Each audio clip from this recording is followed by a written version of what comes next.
Welcome back to my YouTube channel wet stuff. So आज की इस वीडियो में हम क्या पढ़ेंगे, ब्रुसेलोसिस डिजीज़ के बारे में पढ़ेंगे। ठीक है, जो ब्रुसेलोसिस डिजीज़ है, सबसे पहले हम इसके सिनोनियम्स पढ़ेंगे, मतलब हम इसको और किस नाम से जानते हैं। देखो, अगर हम बात करें एनिमल्स की, ठीक है, तो एनिमल के केस में हम इसको बैंक्स डिजीज़ भी बोल देते हैं। बैंक्स डिजीज़ को इसलिए बोलते हैं क्योंकि एक पर्सन ने इसको डिस्कवर किया था, इसके कॉजेटिव एजेंट को, इस डिजीज़ को। उस बर्नार्ड बैंग उसका नाम था, तो उसके नाम से हमने इसका अनदर नेम रख दिया है। दूसरा, हम इसको बोलते हैं कॉन्टेजियस अबॉर्शन। अब तीसरी चीज़, इसका अनदर नेम और क्या है, एपिजोटिक अबॉर्शन। ठीक है, एपिजोटिक हम पढ़ चुके हैं ये भी ऑलरेडी। ये इसके सिनोनियम्स हैं इन केस ऑफ एनिमल्स, याद रखना, in case of animals. Okay, but अगर हम बात करें ह्यूमंस की, है ना, कि ह्यूमंस में भी तो होती है ये डिजीज, कि ये जो ब्रुसेलोसिस डिजीज़ होती है ना, जूनोटिक डिजीज़ है ये। ठीक है, ह्यूमन से एनिमल में भी जा सकती है, एनिमल से ह्यूमन में भी जा सकती है। अगर ये बैक्टीरिया ह्यूमन में आया तो ओके, ये वाइस वर्सा, आपको पता होगा ये चीज़, हम डिस्कस कर चुके हैं जूनोटिक डिजीज़ क्या होते हैं। ओके, सो ह्यूमंस के केस में अगर हम बात करें तो हम इसको और किस नाम से जानते हैं, हम इसको और बोल सकते हैं मेलिटोकोकोसिस, या हम इसको और बोल सकते हैं माल्टा फीवर, मेडिटेरियन फीवर या अंडुलेंट फीवर। अब बात करेंगे कि जूनोसिस। अब आपको ये तो पता है कि ये जूनोटिक डिजीज़ है, मतलब बिटवीन एनिमल एंड ह्यूमन फैल सकती है ये। ठीक है, बट बट कौन सी तरह की जूनोसिस है, देखो, डायरेक्ट मतलब डायरेक्टली फैल रही है जो, ठीक है, बिटवीन एनिमल एंड ह्यूमन फैल रही है जो। दूसरी हो सकती है ऑक्यूपेशनल, मतलब कि या आप कोई काम कर रहे हैं, ठीक है, या उस थ्रू फैल गई, काम के थ्रू फैल गई। ठीक है, अब जैसे मान लो आप एक एनिमल को चेक कर रहे हैं या कुछ कर रहे हैं, तो एनिमल एनिमल से आप में आ गई। ओके, ऑक्यूपेशनल जूनोसिस हो सकती है ये, जैसे मतलब आपके वर्क प्लेस से फैल सकती है आप में। वर्क प्लेस यानी कि आप एक वेटनेरियन है, आप एक एनिमल को चेक कर रहे हैं, अगर उसको पहले से ये डिजीज़ है तो आप में आ जाएगी, कॉमन सी बात है ये तो। सो इसकी डेफिनेशन की बात करेंगे हम। सबसे पहले, ये एक इन्फेक्शियस डिजीज़ है, किसकी, देखो ह्यूमंस की है, एनिमल्स में हो सकती है ह्यूमन से। सो ये ऐसा साइकिल चलता रहता है। उसके बाद बात करेंगे इसके कॉजेस, या तो देखो इसके कॉज एक्यूट भी होते हैं, क्रॉनिक भी होते हैं, दोनों होते हैं। ओके, बट सिम्टम्स इसमें होंगे क्या, देखो, एक तो ठंड लगेगी ह्यूमंस में, ह्यूमंस की अगर बात करें तो, ठीक है, ठंड लगेगी उनको, स्वेटिंग होगी, पहले चिल्स होंगी, उसके बाद स्वेटिंग भी होगी, उसके बाद उनको वीकनेस भी आ जाएगी, फटीग, यानी कि उनको क्या होगा, उनको थकान भी बहुत ज़्यादा महसूस होगी। इनसोम्निया मतलब उसको प्रॉपर नींद भी नहीं आएगी। सेक्सुअल इंपॉर्टेंस, हेडेक होगी उसको। ठीक है, सो ऐसे सिम्टम्स देखने को मिलेंगे। कब तक, काफ़ी हफ्ते से लेके काफ़ी महीनों तक ऐसे सिम्टम्स देखने को मिलते रहेंगे। ओके, उसके बाद रिमिशंस, यानी कि उसको फीवर कम ज़्यादा कम ज़्यादा, कभी होगा कभी नहीं होगा, ऐसे होता रहेगा, उसको अनड्यूलेंट फीवर होगा। हमने सबसे पहले बात करी कि ह्यूमंस में होती है, ह्यूमंस में तो होती है, हमने सबसे पहले बात की कि ह्यूमंस में भी होगी, एनिमल्स में भी होगी। ठीक है, अब ये ह्यूमंस के सिम्टम्स थे। बाकी अगर डोमेस्टिक एनिमल्स की बात की जाए, उनमें भी सेम ऐसे होता है, एक्यूट और क्रॉनिक सिम्टम्स देखने को मिलते हैं। ठीक है, प्लेसेंटाइटिस हो जाता है, एबॉर्शन हो जाता है फार्म एनिमल्स में। ठीक है, कब एबॉर्शन होता है, जो उसका जो लास्ट ट्राइमेस्टर होता है प्रेगनेंसी का, उसमें। ठीक है, 6th मंथ में, जो उसका प्रेगनेंसी का 6th मंथ होगा ना कैटल का, उसमें अबॉर्शन देखने को मिलेगा इसमें आपको। ठीक है, पहले यहाँ पे इसकी अगर हिस्ट्री की बात करें ना हम, तो इसकी हिस्ट्री में हम क्या देखेंगे, सबसे पहले 1887 में। ओके, जो इसका नाम रखा गया था ना ब्रूसेलोसिस, वो किसने रखा था, वो रखा था ब्रूस नाम के पर्सन से रखा गया था इस डिजीज का नाम। ठीक है, ब्रूस, देखो जो वर्ड्स हैं ये रिलेटेड है ना, ये मिलते जुलते हैं ना, ब्रूसेलोसिस एंड ब्रूस। ओके, सो 1887 की बात थी ये तो, जब ये डिजीज न्यू न्यू आई थी। ठीक है, जो एजेंट था इसका मेलिटेंसिस, ब्रूसेला मेलिटेंसिस। ओके, तो इस पर्सन के नाम पे इस डिजीज़ का नाम रख दिया गया था। बट लेटर ऑन क्या हुआ, 1897 में एक जो अनदर पर्सन था, ठीक है, बर्नार्ड बैंग बोल दिया था जिसको, उसने कौन सा एजेंट इसका आइसोलेट किया था, ब्रुसेला अबॉर्टस। ठीक है, तो उसके बेसिस पे इसका नाम रख दिया गया बैंग्स डिजीज। ओके, यहाँ पे दो चीज़ें हैं, तो ब्रुसेलोसिस रखा था, ये वो ब्रूस के नेम से रखा था हमने, ब्रूस नेम के पर्सन से, जिसने की डिस्कवरी की थी कौन से एजेंट की, ब्रुसेला मेलिटेंसिस की। ठीक है, 1887 में। बट लेटर ऑन क्या हुआ, जो बर्नार्ड बैंग आया 1897 में, उसने क्या आइसोलेट किया, उसने ब्रुसेल्ला अबॉर्टस को आइसोलेट किया, उस एजेंट को आइसोलेट किया, उस बेसिस पे इसका नाम रख दिया गया बैंक्स डिजीज। आई होप ये क्लियर होगा आप सबको। अब देखो इस डिजीज को एक और नाम भी दे दिया गया है, माल्टा फीवर। अब माल्टा फीवर देखो, माल्टा नाम का एक एरिया था, आइलैंड था एक, वहाँ के लोग थे लोग जो थे ना वो बीमार होने लग गए थे। अब बीमार वो कैसे हो रहे थे, देखो वो पी रहे थे इसका मिल्क, जिसको पहले से ये डिजीज है एनिमल को, ठीक है। सपोज एक काउ को डिजीज है ये ब्रुसेलोसिस, उसका मिल्क इन्होंने पी लिया लोगों ने, वहाँ के लोगों ने। सो उनमें कौन सी डिजीज आ गई, उस वजह से ब्रुसेलोसिस आ गई, ठीक है। उसमें ब्रुसेला नाम का बैक्टीरिया उनमें पैथोजन जो आ गया, ठीक है। तो मिल्क से भी ये डिजीज जो ट्रांसफर कर गई through animal to human, okay. So इस चीज़ को सबसे पहले किसने आइडेंटिफाई किया, 1905 में एक आर्कियोलॉजिस्ट ने डिस्कवर की ये चीज़ कि हाँ ऐसे डिजीज फैल रही है। उन सर का नाम क्या था, टैमी जैमेट, ओके। उसके बाद बात करेंगे इसकी एटियोलॉजी की, मतलब इसके कॉज की, ठीक है। तो सबसे पहले इसका कॉज देखेंगे अगर हम, तो जो नॉर्मल जो जो ब्रुसेला होता है, ब्रुसेला अबॉर्टिस किस में देखा जाता है, कैटल्स में। इसके एजेंट्स देखेंगे हम। सबसे पहले बात करेंगे जो नॉर्मल जो ब्रुसेला होता है वो ब्रुसेला अबॉर्टिस देखा जाता है कैटल्स में। ब्रुसेला मेलिटेंसिस देखा जाता है गॉट्स में। और अगर बात करें स्वाइन की, मतलब पिग की, ठीक है, तो ब्रुसेला स्विस देखा जाता है उनमें। बाकी जो जूनोटिक ब्रुसेला है, जैसे कि डॉग्स में जो देखा जाता है वो होता है कैनिस। ब्रुसेला ओविस होगा शीप्स में, नियोटॉमी होगा रैट्स में, ठीक है। सो ऐसे करके इसके अलग अलग क्या होते हैं, एजेंट्स होते हैं in different species. I hope ये आपको क्लियर होगा। देखो और अगर हम बात करें ना इसकी ब्रुसेलोसिस की, तो देखो ये मेनली अब है कहाँ की डिजीज, देखो ये पूरे वर्ल्ड वाइड पूरी कंट्रीज में हर जगह फैली थी ये डिजीज। ये नहीं है कि एक पर्टिकुलर एरिया में थी उसी एरिया में रहेगी, उस एरिया में तो होगी ही बहुत ज़्यादा, बट ये वाइडली मतलब हर जगह वर्ल्ड के हर कोने में ये डिजीज स्प्रेड कर चुकी थी, ठीक है। अब ब्रुसेलोसिस अगर अभी भी हो जाए तो वो भी बहुत ज़्यादा खतरनाक डिजीज है, ठीक है। क्यों, क्योंकि इसमें एनिमल की डेथ भी हो सकती है अगर इसको ट्रीट ना किया जाए। ह्यूमंस में जैसे हमने बात की कि डिजीज आ कहाँ से रही है, देखो डिजीज आ कहाँ से रही है, एनिमल से आ रही है। अगर एनिमल्स की बात करें या तो कैटल से आ सकती है ना। अब जो कैटल्स में कौन सा बैक्टीरिया था, ब्रुसेला अबॉर्टस था। डॉग्स में कौन सा है, डॉग्स में है ब्रुसेला कैनिस। तो इनसे क्या हो सकती है, इनसे डिजीज किन में जा सकती है, एनिमल में, एनिमल से ह्यूमंस में जा सकती है, ओके।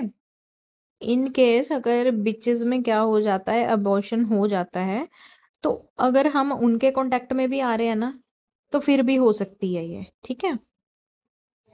वैसे बात करें कि ज़्यादातर ये बैक्टीरिया पाया किन में जाता है, देखो नेचुरल रिजर्वायर होते हैं इसके कैटल, गोट और स्वाइन। इनमें ये बैक्टीरिया है जो कॉमनली पाया जाता है, कॉमनली इनमें रहता है ये बैक्टीरिया, ओके। इनमें पाया जाता है ये बैक्टीरिया। अगर हम इसमें बात करें ना कि सोशियो इकोनॉमिक इम्पैक्ट क्या पड़ा था इसमें, मतलब पूरे, मतलब इसका नुकसान क्या हुआ था एक तरह। देखो इसके जो अलग अलग एजेंट्स होते हैं, मान लो किसी एनिमल से ये डिजीज आ भी गई ह्यूमंस में, तो इसने क्या सिम्टम्स दिखाए थे, देखो इसकी अलग अलग जो स्पीशीज होती है ना, वो उसकी अलग अलग पैथोजेनिसिटी होती है, ठीक है। सो मेन जो क्या था इसमें, जो सिम्टम्स हमें देखने को मिले थे वो क्या देखने को मिले थे। एक तो देखो लॉस तो हुआ ही था, बहुत लॉस हुआ था। मेल्स में स्टेरिलिटी इफेक्ट हुई थी और फीमेल्स में क्या हो रहा था, अबॉर्शंस हो रहे थे, ठीक है। बट दोनों में, एनिमल्स में भी और ह्यूमंस में भी। एक्सपोर्ट और इंटरनेशनल ट्रेड पे भी क्या पड़ा था, फर्क पड़ा था, वो भी क्या हो गया था, रिड्यूस हो गया था, ठीक है। बहुत ही ज्यादा मॉनेटरी लॉस भी हमें देखने को मिला था, ओके। मॉनेटरी लॉस यानी कि फाइनेंशियली बहुत ज़्यादा लॉस भी हमें देखने को मिला था इसमें। तो देखो इसमें हो क्या रहा है, मेल और फीमेल दोनों इफेक्ट हो रहे हैं। बाकी ट्रेड तो रिड्यूस हुआ ही हुआ इसकी वजह से, क्योंकि देखो एनिमल से भी डिजीज जा सकती है ना, पूरी वर्ल्ड वाइड फैल रही है ये डिजीज, ठीक है। तो उस पर भी फर्क पड़ा। मॉनेटरी लॉस यानी कि कॉस्ट, मतलब क्या हुआ, मनी तो लॉस हुई हुई, ठीक है। क्योंकि अगर एक एनिमल को अगर ये डिजीज एक एनिमल को हो गई, एक एनिमल से दूसरे को होगी, देखो जो भी आपकी जो भी आपका फार्म है, फार्म सारा आपका क्या होगा, फिर आपका लॉस ही देखने को मिलेगा आपको, क्योंकि मिल्क तो आप पी नहीं सकते उस एनिमल का। बाकी एनिमल भी बीमार हो रहे हैं इस एक की वजह से, ठीक है। तो बहुत ज़्यादा लॉस देखने को मिलता है इस डिजीज़ की वजह से। बाकी अगर हम इन्फेक्शन की बात करें ना, कि इन्फेक्शन फैल कैसे रहा है। तो कैसे फैलेगा, देखो रॉ मिल्क, अगर कच्चा दूध, जैसे दूध को तो आपको पता ही है उबाल के पीते हैं सब, ठीक है, तो उबाल के ना पिया जाए उस वजह से भी हो सकता है। देखो उबाल के, आप बोलोगे मैम उबाल के क्या हो जाएगा, जो बैक्टीरिया वो हाई टेम्परेचर में सर्वाइव नहीं कर सकता। ओके, इसलिए कोई भी बैक्टीरिया अगर दूध में होते हैं तो वो हाई टेम्परेचर पे किल हो जाते हैं, ठीक है।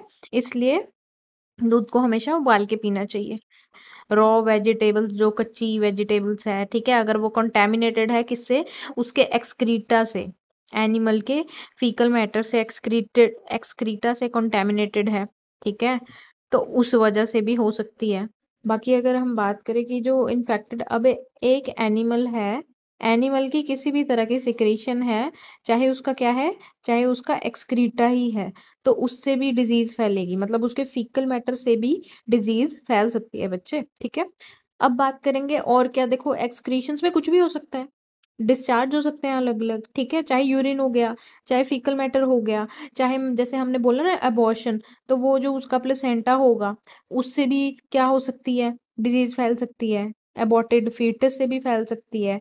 तो आई होप ये बहुत बेसिक सी चीजें हैं जो आपको क्लियर हो रही होंगी। बाकी अगर एनिमल के यहाँ कहाँ पे रह रहा है, कंटेमिनेटेड एनवायरनमेंट में रह रहा है, जहाँ पे उसकी ना फीड अच्छी है, ना उसका वाटर अच्छा है, कंटेमिनेटेड है मतलब गंदा है, कंटेमिनेटेड का मतलब होता है गंदा, उसके जो यूटेंसिल मतलब जिसमें उसको आप खाना और पानी दे रहे हो ना, वो भी क्या है, बिल्कुल गंदे हैं, उस वजह से भी क्या हो जाएगा, साफ नहीं है अगर वो प्रॉपर, उस वजह से भी ये बैक्टीरिया जो है एनिमल के अंदर जा सकता है, इन्फेक्शन हो सकता है, ठीक है। बाकी मान लो अगर किसी बुल बुल में है ये ब्रुसेला नाम का एजेंट, ठीक है, तो अगर किसी बुल को भी ब्रुसेलोसिस हो गई है, तो अगर हम क्या करवा रहे हैं, मेटिंग भी करवा रहे हैं एनिमल्स की, ठीक है, तो उसके सीमेन से भी क्या हो सकता है, फिर ट्रांसफर हो सकती है ये डिजीज। ओके, सो ये थे सोर्सेज ऑफ इन्फेक्शन कि किस किस तरह से ये जो ब्रुसेलोसिस है ये फैल सकती है एक एनिमल से दूसरे एनिमल में। पहले तो उसकी सिक्रीशन से, चाहे एक्सक्रीटा है, चाहे उसका फीकल मैटर है, चाहे यूरिन है, ठीक है, चाहे उसके यूट्राइन और वेजाइनल डिस्चार्ज हैं फीमेल के, चाहे सीमेन है बुल का, चाहे उसकी फीड जो है गंदी है, इन सब चीजों से क्या है, डिजीज फैलेगी, इन्फेक्शन होगा।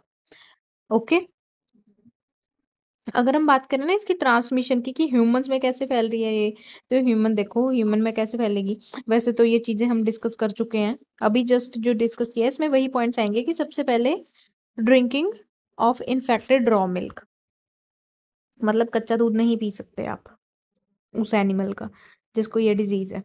बाकी चीज अगर खाया आपने, रॉ वेजिटेबल्स, कच्ची सब्जियां खा ली जो कि उससे कंटेमिनेटेड है इन्फेक्टेड एनिमल के एक्सक्रीटा से, ठीक है, जो भी चीज एनिमल के, इन्फेक्टेड एनिमल के कांटेक्ट में है, अगर आप लोग उसको खा रहे हैं या वही चीज आपके कांटेक्ट में आ रही है, तो डायरेक्ट आपको ट्रांसमिशन हो जाएगा, ठीक है, एनिमल टू ह्यूमन। बाकी जैसे माना ना हमने अबॉर्शन हो जाता है, तो उस अबॉर्टेड फीटस को जब आप हैंडल करते हैं ना, जब आप उसको कैरी करते हैं उस फीटस को, क्योंकि उसको डिस्पोज तो करना ही है किसी तरह, तो उसके जो फ्लूइड्स होते हैं, जो भी वो फीटस, अबॉर्टेड फीटस से जो सिक्रीशंस है ना निकल रही हैं, उसके अगर कांटेक्ट में कोई और एनिमल आ गया या ह्यूमंस आ गए, ह्यूमंस की बात करते हैं वैसे यहाँ पे, तो ह्यूमंस आ गए अगर उसके कांटेक्ट में है, तो डायरेक्ट चली गई ह्यूमंस में फिर ये डिजीज। उसके बाद क्या होता है, ऑक्यूपेशनल एक्सपोजर, मतलब आपकी कोई ऑक्यूपेशन है, आप कहीं काम कर रहे हैं, जैसे मान लो स्लॉटर हाउस में काम कर रहे हैं आप, ठीक है, स्लॉटर हाउस में जो बचर्स होते हैं, मतलब जो कि वो मीट काटते हैं ना, तो वो उसके कांटेक्ट में आ रहे हैं, ठीक है, तो उसकी वजह से भी क्या होगा, देखो डिजीज फैल सकती है ह्यूमंस में। उसके अलावा अगर फीमेल की जो वेजाइनल सिक्रेशन होती है, ठीक है, जो भी वेजाइनल सिक्रेशन होंगी उससे भी डिजीज फैलेगी। जो एनिमल का, इन्फेक्टेड एनिमल का जो कार्कस होगा, मतलब उसकी डेड बॉडी होगी जो, उससे भी क्या होगा, डिजीज फैलेगी, ठीक है, ह्यूमंस में। अब वेटनरियंस को ज्यादातर, अगर मान लो रेक्टल एग्जामिनेशन करते हैं, जब पर रेक्टल भी करते हैं ना, जैसे जो आप लोगों को पता होगा बच्चों को, अब पर रेक्टल एग्जामिनेशन करते हैं जब, अगर मान लो उसको एनिमल को पहले से ही ब्रुसेलोसिस है, तो अगर आपने ग्लव्स नहीं पहने ना, तो क्या होगा, वो डिजीज डायरेक्टली आप अपने खुद में ट्रांसफर करवा रहे हो फिर तो, ठीक है, बोलते हैं ना आ बैल मुझे मार, तो वैसे तो कई ग्लव्स पहनते हैं, कई नहीं पहनते हैं, बट ग्लव्स अगर नहीं पहन रहे हैं आप और इन्फेक्टेड एनिमल को आप पर रेक्टल एग्जामिनेशन कर रहे हैं उसकी ना, तो फिर वो डिजीज डायरेक्टली आप अपने पास बुला रहे हैं। ठीक है, कि आ जाओ भाई मुझे इन्फेक्ट करो, है ना। और कैसे फैल सकती है, देखो मान लो अगर स्किन एब्रेजन से फैल सकती है या कॉन्जेक्टाइवा। जैसे मान लो अगर कोई गंदा हाथ आपने वही इन्फेक्टेड हैंड अपने आंख में लगा लिया, या फिर मान लो अगर आपको कोई चोट लगी है, आपकी चोट उस इन्फेक्टेड एरिया के कांटेक्ट में आ रही है, तो डायरेक्टली क्या होगा, वो चोट के थ्रू, मतलब आपकी उसको तो ओपन सोर्स मिल गया ना आपकी स्किन। ठीक है, डायरेक्टली वो चला जाएगा बैक्टीरिया आपकी स्किन के अंदर थ्रू योर स्किन एब्रेजन। ठीक है, बाकी ये जो डिजीज है ये एयरबोन भी हो सकती है, मतलब एयरबोन यानी कि जैसे मान लो थ्रू एयर भी ये ट्रांसफर हो सकती है, जैसे मान लो थ्रू स्नीजिंग, थ्रू कफ, अगर उसके थ्रू भी जो ड्रॉपलेट्स जो होंगे बैक्टीरिया वगैरह के, वो भी आपके अंदर जा सकते हैं। ये तो बात की हमने किसकी, ह्यूमंस की। अब अगर बात करें हम एनिमल्स की, तो एनिमल्स को ज्यादातर कैसी होगी ये, जैसे मान लो कोई कंटेमिनेटेड मटेरियल्स हैं, जो भी कंटेमिनेटेड गंदी चीजें हैं, उनके कांटेक्ट में आने से, जैसे मान लो गंदा वही कंटेमिनेटेड फीड और वाटर दे रहे हैं आप उसको, वो उसने खा लिया, हो जाएगी उसको इन्फेक्शन। या मान लो अबॉर्शन हो चुका है, तो वो अबॉर्टेड मटेरियल है जो उसके कांटेक्ट में एनिमल आ रहा है, तो हो जाएगी। और कैसे हो सकती है, देखो ये भी हम डिस्कस कर चुके हैं कि जो एक डिजीज है, जैसे मान लो ये बैक्टीरिया है, अब ये बैक्टीरिया या तो ऐसे ही पड़ा रहेगा नेचर में कहीं भी, ठीक है, या तो इसको कोई चीज के थ्रू ये एक जगह से दूसरी जगह जा सकता है। कैसे जाएगा एक से दूसरी जगह, उसके लिए एजेंट्स होते हैं। एजेंट्स कौन से, वेक्टर्स। ठीक है, वेक्टर पढ़ रखे हैं हम लोगों ने, वेक्टर जो कि एक डिजीज को, एक पैथोजन को दूसरी जगह से, एक जगह से दूसरी जगह लेके जाते हैं। कौन लेके जाता है अब इसको, बैक्टीरिया को फ्लाइज लेके जाती हैं, टिक्स लेके जाती हैं, रैट्स लेके जाते हैं, मक्खियों के द्वारा, टिक्स के द्वारा। जो रैट्स होते हैं, टिक्स, टिक्स क्या होते हैं, टिक्स और माइट्स आपने देखा है, चिच्चड़ और जो पिस्सू हिंदी में बोलूं अगर मैं, जो एनिमल्स में, एनिमल्स की बॉडी के ऊपर लगे होते हैं, जो उनका या तो जैसे बोलते हैं ना, जैसे जुएं और वो जो खून चूसते हैं उनका, उसके द्वारा भी ये फैलती है, मैकेनिकल ट्रांसमिशन। ठीक है, दूसरा क्या होगा, आर्टिफिशियल इंसेमिनेशन। जब आप क्या करोगे, बुल से सैंपल लोगे सीमेन का, या डॉग से सैंपल लोगे एआई करवाने के लिए, तब भी ये जो डिजीज है ना, वो सीमेन में होगी। ये बैक्टीरिया जो तब भी क्या होगा, वो सीमेन में होगा। तो तब भी ये किस में फैल सकता है, किस में फैलेगा ये, एनिमल्स में, एक एनिमल से दूसरे एनिमल में फैल सकता है। जैसे मेल टू फीमेल भी हो सकती है ये डिजीज। ठीक है, तो अब अगर हम बात करें कि एनिमल्स में ये डिजीज दिखती कैसे है, क्या सिम्टम्स आते हैं, देखो नॉर्मली अगर ये बैक्टीरिया बॉडी में एंटर कर गया, तो उसके काफी हफ्तों के बाद धीरे धीरे सिम्टम्स दिखने शुरू होते हैं। ठीक है, इंक्यूबेशन पीरियड जिसको बोलते हैं, कि कितने दिन तक, है ना, 1 to 3 वीक्स तक इसका इंक्यूबेशन पीरियड होता है, बट कई केसेस में ज्यादा टाइम तक भी ये डिजीज रहती है, जैसे कि काफी महीनों तक। और क्या देखने को मिलता है हमें इसमें, अबॉर्शन, वो तो हम ऑलरेडी डिस्कस कर चुके हैं। और क्या होगा, मेस्टाइटिस भी हो सकती है इससे। ठीक है, मेस्टाइटिस, बाकी अगर इसको मेस्टाइटिस है तो फिर क्या होगा, और क्या हो सकती है, ये तो चलो फीमेल्स में है। मेल्स में क्या हो सकता है, टेस्टिकुलर एबनॉर्मेलिटी आ सकती है, या उसकी सीमेन की क्वालिटी पुअर हो सकती है, उस पर इफेक्ट पड़ सकता है।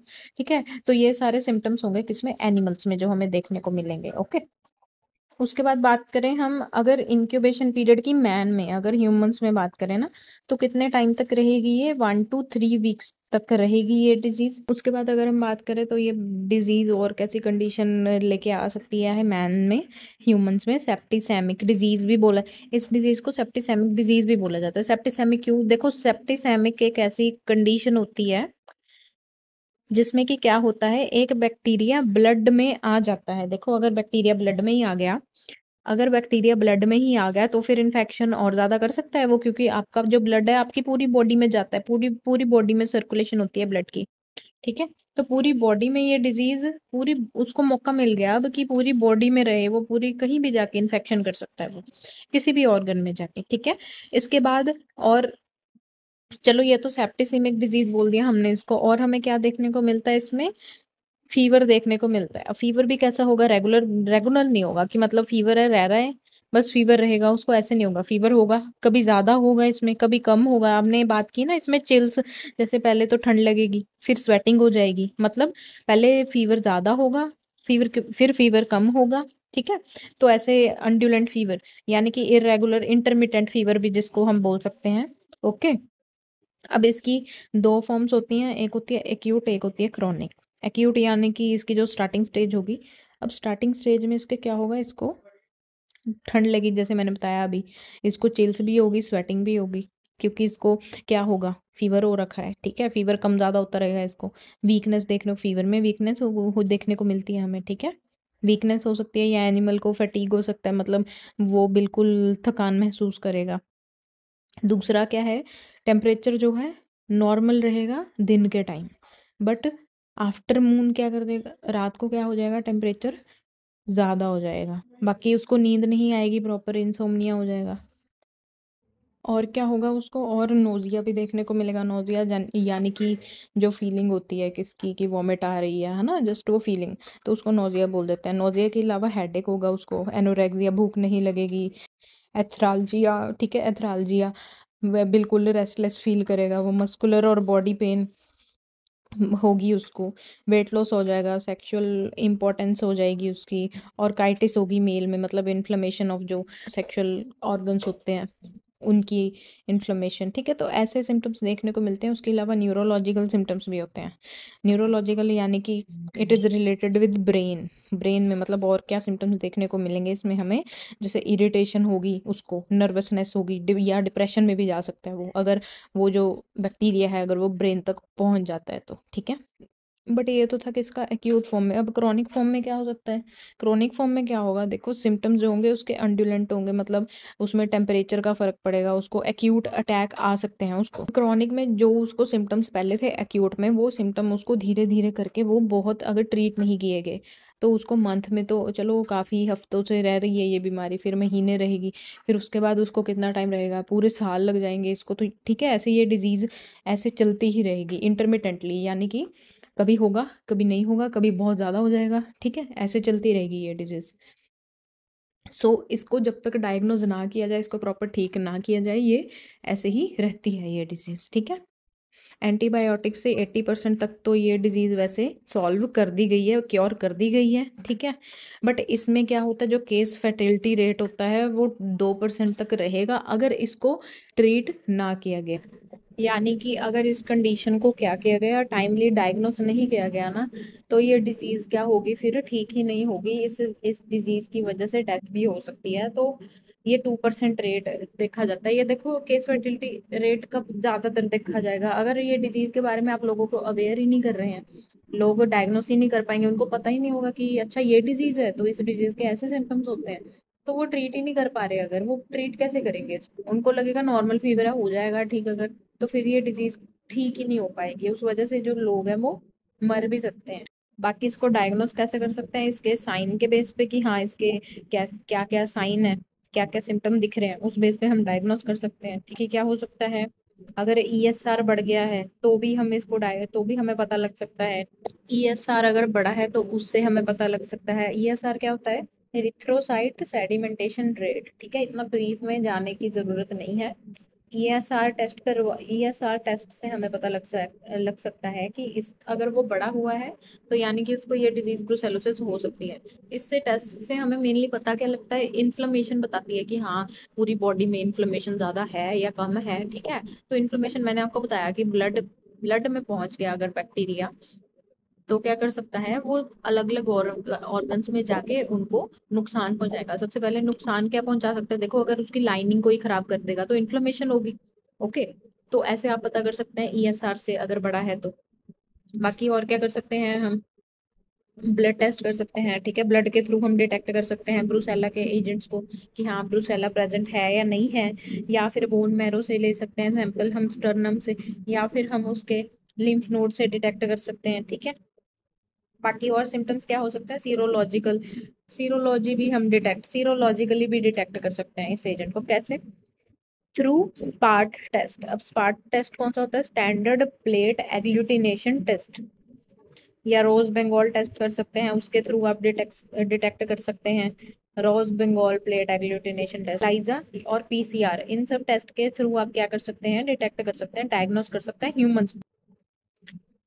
बाकी अगर एनिमल्स की बात करें तो मिल्क रिंग टेस्ट के थ्रू भी हम कर सकते हैं, या एबॉर्टस बैंग रिंग्स टेस्ट भी। मेनली होता क्या है, इनमें मिल्क का सैंपल लिया जाता है, उसको टेस्ट किया जाता है, अगर उस पर ब्लू रिंग अपीयर हो रही है यानी कि फिर इसको डिजीज है। तो मतलब ये इतने ब्रीफ में हम नहीं पढ़ेंगे इनके टेस्ट को कि हम इन टेस्ट में क्या करते हैं।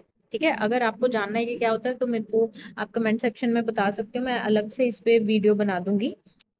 सो इन टेस्ट के द्वारा हम क्या कर सकते हैं, डिटेक्ट कर सकते हैं। और क्या हो सकता है, देखो अलग अलग डिजीज में स्किन टेस्ट, स्किन से भी डिटेक्ट कर सकते हैं, स्किन टेस्ट भी होता है। ठीक है, जैसे ब्रुसेलिन स्किन टेस्ट कर सकते हैं इसमें, उससे भी आप डिटेक्ट कर सकते हैं इसको, ब्रुसेला को डायग्नोस कर सकते हैं कि हाँ पॉजिटिव है या नेगेटिव है। ओके, सो एंड में हम बात करेंगे इसकी ट्रीटमेंट की, कि इसका ट्रीटमेंट कैसे हो सकता है। इसके लिए इसके लिए मेनली कौन से एंटीबायोटिक्स देंगे हम, बैक्टीरियल एंटीबायोटिक्स, जैसे टेट्रासाइक्लिन हो गया, क्लोरा एम फेनिकोल हो गया, ठीक है, राइफेम पाइसिन हो गया। तो ये स्ट्रेप्टोमाइसिन, जेंटामाइसिन, ये सारे क्या होते हैं, ये बहुत ज्यादा इफेक्टिव माने जाते हैं अगर आपने इस बैक्टीरियल डिजीज को ट्रीट करना है। ठीक है,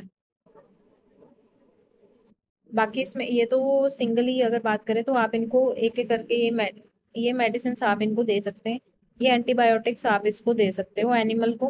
बट दो से ज्यादा ड्रग्स को अगर आप मिला के दे रहे हो, दो कंबाइंड डोज दे रहे हो इसको, दो या दो से तीन, ठीक है, तो वो ज्यादा इफेक्टिव मानी जाती है। जैसे डॉक्सीसाइक्लिन प्लस डॉक्सीसाइक्लिन, स्ट्रेप्टोमाइसिन और राइफेम्पाइसिन दे दिया आपने, ठीक है, तो ये भी बहुत इफेक्टिव मानी जाती है। उसके अलावा ट्राइमेथोप्रिम या सल्फामेथाजोल, या फिर इसके साथ आपने उसको राइफेम्पाइसिन दे दी या स्ट्रेप्टोमाइसिन दे दी, तो ये तीन ड्रग्स आप कंबाइन करके अगर दे रहे हो आप उसको, है ना, तो ये भी बहुत ज्यादा इफेक्टिव देखी जाती है। ये तो थी एंटीबायोटिक्स। इसके अलावा हम इसको इंट्रामस्कुलर इंजेक्शन भी दे सकते हैं, जैसे स्ट्रेप्टोमाइसिन का इंजेक्शन दे सकते हैं आप इसको 1 ग्राम फॉर 14 डेज। ओके, और डॉक्सीसाइक्लिन दे सकते हैं आप इसको, ठीक है, ओरल डॉक्सीसाइक्लिन दे सकते हैं एक दिन में 2 बार। ओके, 45 डेज के लिए। तो ये बताया गया है, इंट्रामस्कुलर भी आप इंजेक्शन दे सकते हैं इसको, चाहे वो स्ट्रेप्टोमाइसिन है, डॉक्सीसाइक्लिन है, या फिर जेंटामाइसिन है। ठीक है, तो ये इंट्रामस्कुलर, उसकी डोजेज यहाँ पे लिखी लिखी हुई है कि कितना कितना ग्राम देना है, कितनी बार देना है, ओके, और कितने दिन तक देना है। ये सारी ये सारी इंट्रामस्कुलर इंजेक्शन आप उसको दे सकते हो। ठीक है, उसके बाद इसका प्रिवेंशन और कंट्रोल कैसे कर सकते हैं। देखो हमें पता है कि ये डिजीज आपस में कांटेक्ट में आने से फैल रही है, तो आप एक एनिमल जिसको डिजीज हो गया उसको आइसोलेट कर दो, एनिमल को या ह्यूमन को, किसको भी डिजीज है उसको आइसोलेट कर दो, क्वारंटाइन कर दो, उसका टाइम टू टाइम टेस्ट करवाओ कि हाँ इसको ये डिजीज है जो सच में है कि नहीं है ना। अगर थोड़े बहुत भी सिम्टम्स दिखते हैं तो उसको चेक करवाओ आप। ज्यादातर देखो हमने बात की कि ये डिजीज कैसे फैल रही है, ये कैसे फैलेगी डिजीज, ज्यादातर ये फैलेगी अगर कॉन्टेमिनेटेड एरिया में हम एनिमल को रख रहे हैं, या एनिमल कॉन्टेमिनेटेड एरिया के कांटेक्ट में आ रहा है, ह्यूमन, कोई भी ह्यूमन या एनिमल, है ना, जो अबॉर्टेड फीटस है उसको आप अच्छे से हैंडल करो, अच्छे से डिस्पोज करो, उसकी सिक्रीशन को अच्छे से साफ करो। ये सब चीजें अगर आप ध्यान रखेंगे तभी ये डिजीज को आप प्रिवेंट और कंट्रोल कर पाएंगे। ठीक है, बाकी जो एनिमल के मिल्क से, अगर हमने बोला कि अगर ये फैल रही है तो एनिमल के मिल्क को पूरा अच्छे से उबालो, है ना। अगर आपको लग रहा है कि किसी एनिमल को ये डिजीज भी है तो मिल्क रिंग टेस्ट करो, ठीक है, उसके थ्रू आपको पता लग जाएगा कि डिजीज इसको है या नहीं है। बट अगर बात करें हम इसके वैक्सीनेशन की, देखो वैक्सीन भी लगवानी पड़ेगी, अब डिजीज इतनी खतरनाक है तो वैक्सीन तो लगानी पड़ेगी। तो कौन सी वैक्सीन, स्ट्रेन 19 वैक्सीन लगा सकते हैं इसको, या RB51 वैक्सीन लगा सकते हैं। और काफ में काफ फूड वैक्सीन लगाई जाती है, ठीक है, वैक्सीनेशन काफ की कर दी जाती है टाइम से। डिपेंड करता है, जैसे कि काफ को अगर हमने देनी है तो उसको स्ट्रेन 19 दे देंगे हम उसको, या फिर हम उसको RB51 भी दे सकते हैं, ताकि वो क्या हो, मिनिमाइज कर सके इसके इफेक्ट को, अगर ये डिजीज उसमें आती भी है। ठीक है, तो ये वैक्सीनेशन जरूरी है। बट मेनली जो क्या होगा, वैक्सीनेशन प्रेग्नेंट एनिमल्स में नहीं कर सकते, क्योंकि क्या होगा उसमें वैक्सीन इंड्यूस्ड अबॉर्शन हो सकता है। ठीक है, मतलब कि उस वैक्सीन की वजह से भी क्या हो सकता है, अबॉर्शन हो सकता है, इसलिए हम उनको नहीं देते। तो बेटर होता है कि अर्ली एज में, जब ये काफ फूड वाले स्टेज में ही इनकी क्या कर दी जाए, वैक्सीनेशन कर दी जाए तो बेटर होता है। अगर बात करें हम ह्यूमंस की, तो ह्यूमंस में ये वैक्सीन नहीं दी जाती, ये दोनों वैक्सीन नहीं देते। इसका कारण क्या होता है, कुछ इन्फेक्शन कॉज कर सकती हैं ये वैक्सीन, ठीक है। It is only suitable for animals, animals के लिए सही रहती हैं ये वैक्सीन। सो अगर आपने ह्यूमंस को देनी है, तो ह्यूमंस को आप क्या दे सकते हैं, डॉक्सीसाइक्लिन दे सकते हैं 3 हफ्ते के लिए, राइफाइमाइसिन दे सकते हैं उसको, ठीक है। तो ऐसी एंटीबायोटिक्स आप उसको दे सकते हैं। सो ये था हमारा टॉपिक ब्रुसेलोसिस। आई होप ये आपको क्लियर होगा सभी को। ब्रुसेलोसिस इतना मुश्किल तो नहीं है डिजीज, आपको इसका एजेंट पता होना चाहिए, ब्रुसेला अबॉर्टस, ठीक है। उसके अलावा आपको पता होना चाहिए कि इसके मेनली सिम्टम्स ह्यूमन में क्या होते हैं, एनिमल में क्या सिम्टम्स होते हैं, ठीक है।